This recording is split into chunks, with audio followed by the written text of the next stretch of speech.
মার্কিন পররাষ্ট্রমন্ত্রী Marco Rubio মঙ্গলবার ২ জুন সিনেটের বৈদেশিক সম্পর্ক কমিটির সামনে দেওয়া এক গুরুত্বপূর্ণ সাক্ষাৎ প্রদানকালে তিনি জানান, যুক্তরাষ্ট্র ও ইসরায়েলের যৌথ সামরিক হামলায় মারাত্মকভাবে আহত হওয়ার পর থেকে জনসম্মুখে না আসা ইরানের নতুন সর্বোচ্চ নেতা মোস্তফা খামেনি সম্পূর্ণ জীবিত এবং তিনি দেশটির রাষ্ট্রীয় কর্মকাণ্ডে দিন দিন আরও বেশি সক্রিয় হয়ে উঠছেন।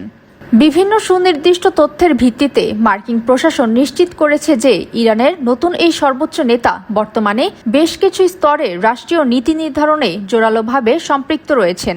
৫৬ বছর বয়সী মোস্তফা খামেনি তার পিতা ও ইরানের সাবেক সর্বোচ্চ নেতা আয়াতুল্লাহ আলী খামেনির স্থলাভিষিক্ত হয়েছেন।